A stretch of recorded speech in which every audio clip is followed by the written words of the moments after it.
Rated M for mature.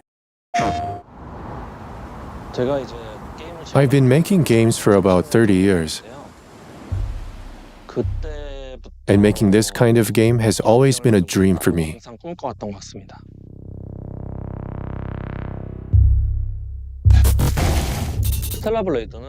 Stellar Blade has been influenced by various countries, but in particular by Korea. Korea has developed extensively over the years, with structures that had gone through cycles of construction and decay. Seeing those buildings crumble felt post-apocalyptic to me. I wanted to capture this unique charm in Stellar Blade.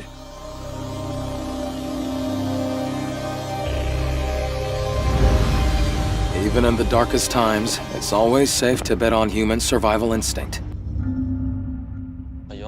In the game, you will encounter a city called Zion, a place frozen in time. Zion is the last city of humanity on Earth. Aesthetically, Zion really stands out, but I felt sympathy for the NPCs living there. They live in a very challenging and unfortunate environment. Is everyone hiding because of us? We have a situation here. There are many different environments in Stellar Blade: a city environment, great deserts, and wastelands.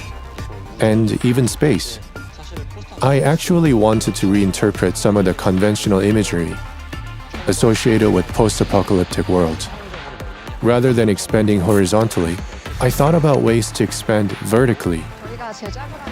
Orbit Elevator is the level I'm the most proud of. My favorite area of the game is the Matrix. I love maze-like environments, so that area is by far my favorite. Personally, my favorite stage is the subway section. It's a map where you delve deep into the underground.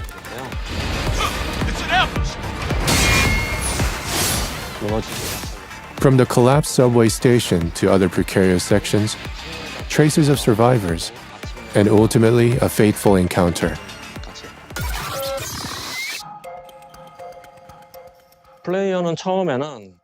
At the beginning of the game, players navigate a somewhat linear map.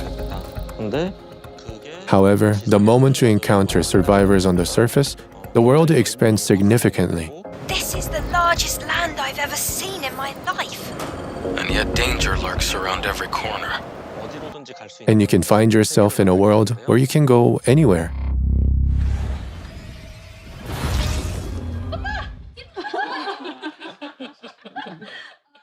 Describing Stellar Blade sound in one word would be clang.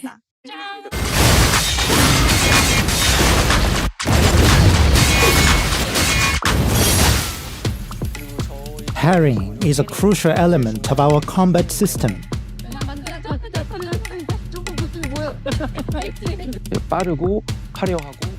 Our goal was to make a fast, colorful, and stylish combat. We were inspired by games such as God of War, Sekiro, Dark Souls, DMC, and Bayonetta. What was the blocking button? We made a huge effort to make weapon hits more impactful and make combat sequences more dynamic.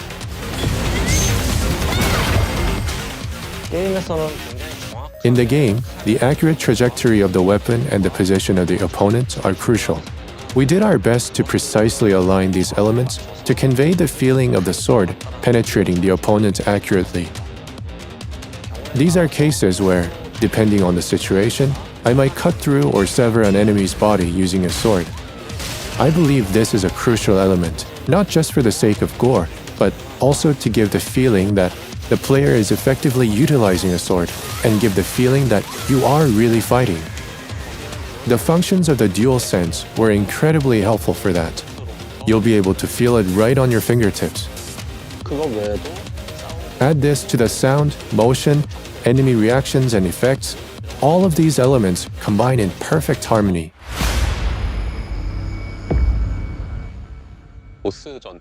I can't wait for players to encounter the boss battles. All the excitement, all the awe, it all combines into our boss battles. There are at least 3 boss monsters per map. Stellar Blade's bosses have a variety of appearances and a variety of attack styles. You need to figure out a monster's pattern and fight accordingly.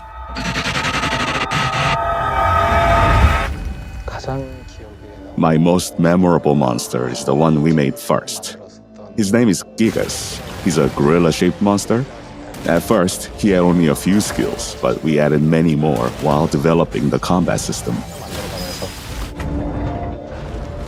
The reason why I like Starker the most is because he's the first monster that made me feel that I'm doing a good job with the scripting.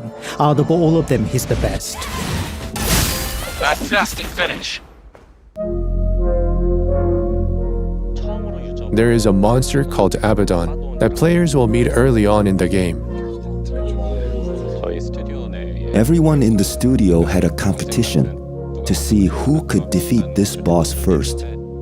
Okay, let's do this. Adam, get back!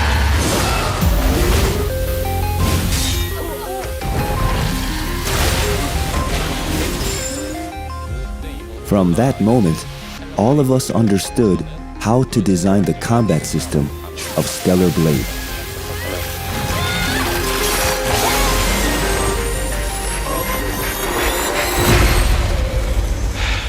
Things will only get harder.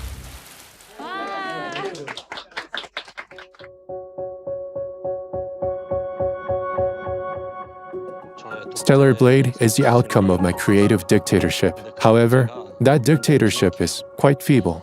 So, everyone pretends to listen to what I say whilst creating what they want. To be honest, it wasn't a smooth ride. Can I do it again? The most important thing was the communication between each other. For instance, when we have meetings, we discuss details such as the length of the limbs, because when they are longer here, a void is created here, and when the sword cuts through the empty space, it leads to lack of impact. We discuss that kind of detail.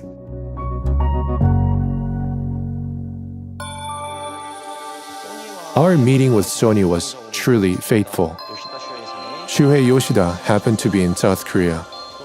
We contacted Sony, informed them that we were making a game, and he came to play it in person. From there on, our relationship with Sony began. When I found out that Stellar Blade was PlayStation 5 exclusive, I was very proud. My first PlayStation was a PS2 when I was in middle school. I never dreamt that I would ever get to develop the games I played of as a child. I grew up too poor to afford a gaming console, and only when I became a college student could I finally purchase PS1. I enjoyed playing games like Ridge Racer and Final Fantasy, and this ignited a strong desire in me to create games like this.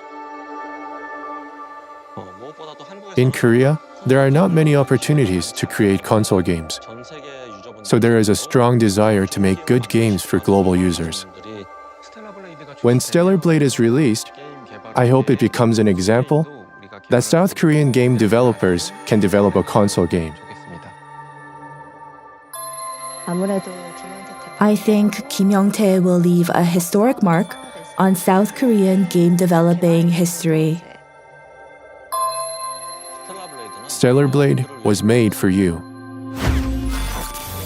If you are a player who enjoys single-player console games, you will know how much the developers love the culture and how much they put their love and hearts into it. I hope you have a great time with its charming characters, captivating worlds, and formidable foes. Just grab your controller and enjoy.